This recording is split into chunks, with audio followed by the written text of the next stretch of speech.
Após uma semana desde o início da guerra entre Estados Unidos, Israel e Irã, o agronegócio assiste com cautela os próximos passos para setores como fertilizantes e também proteína animal, além da própria logística.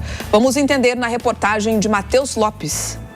Diferentes segmentos que compõem o agronegócio estão atentos à duração da guerra entre Estados Unidos, Israel e Irã.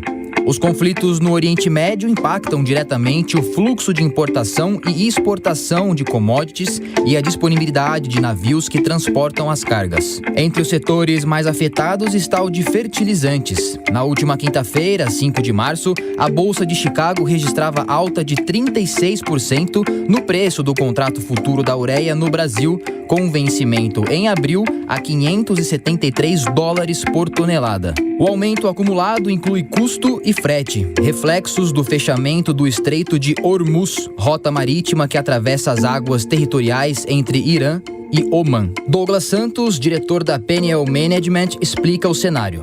O Oriente Médio é responsável por 40% da ureia, 28% da produção de amônia e 29% do DAP, que seria o fosfato de amônia, exportados globalmente. Todos os produtos são utilizados no agro, principalmente, né, e todos os produtos têm uma aplicação direta com o momento. Então, com o conflito, o que está acontecendo? Fornecedores estão retirando as ofertas e os navios não estão aceitando passar pelo estreito. Logo, nós estamos criando escassez e, definitivamente, incerteza de preços. Na avaliação de Douglas Santos, a nova tarefa para o agro global agora é buscar fornecedores alternativos de fertilizantes para diminuir a dependência, já que o Estreito de Hormuz é rota de 1/3 na ureia mundial.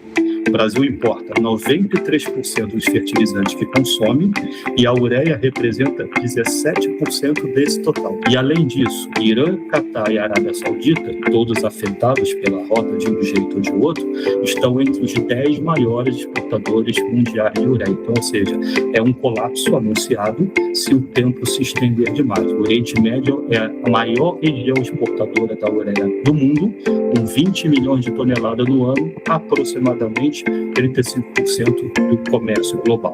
Douglas afirma que armadores de contêiner anunciaram a suspensão da passagem pelo Estreito de Hormuz até que a região esteja segura. Isso gera desvio do trajeto em milhares de quilômetros, adiciona semana às viagens e leva à redução de navios ao longo do ano, pressionando os fretes. Isso acontece, por exemplo, com os navios que transportam grãos. A região não foi projetada para esse volume massivo de granéis, custos logísticos vão explodir e os riscos, na verdade, não é o risco, já é uma realidade de gargalos e atraso.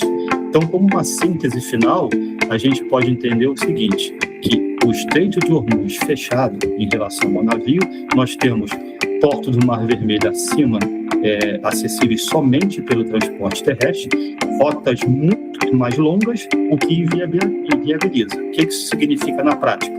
Aumento de custos, atrasos, menor disponibilidade de navio e um gargalo logístico global. O Irã foi o maior comprador de milho brasileiro em 2025, com 9 milhões de toneladas. Também importa soja, farelo e o açúcar do Brasil. Aves, suínos e ovos não são vendidos diretamente para Irã ou Israel, conforme esclarece Ricardo Santin, presidente da Associação Brasileira de Proteína Animal. Dos 160 países com quem o Brasil faz comércio para este segmento, 12 estão na região do conflito e somente 3 apresentam dificuldades de acesso. Neste sentido, o setor já se organiza com o Ministério da Agricultura para redirecionar as cargas para outros importadores. Nós já falamos com o ministro Carlos Fávaro, secretário Goulart, secretário Rua, secretário Alain, fazendo pedidos de medidas emergenciais, como armazenagem em container, como a tramitação burocrática, revalidação de alguns certificados sanitários internacionais, como, por exemplo, o que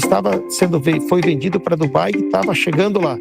Daqui a pouco eu revendo para a Malásia, mas eu preciso ver se a Malásia aceita o documento e como é que eu faço essa mudança, aquilo que se chama correção do certificado sanitário. Isso tudo são partes burocráticas que estão sendo feitas. A gente sabe que isso vai ter custo, que vai ter prejuízo no futuro. Por exemplo, quando eu pago a taxa de guerra, quando eu passo a taxa de risco, ou quando eu mando para um outro destino, eu tenho que complementar o frete, que não estava previsto, e assim por diante. Mas Isso sim é uma coisa que é preciso você esperar um momento. Ricardo Santin afirma que o atraso nas operações não afeta a produção brasileira de aves, suínos e ovos, nem o abastecimento do mercado interno.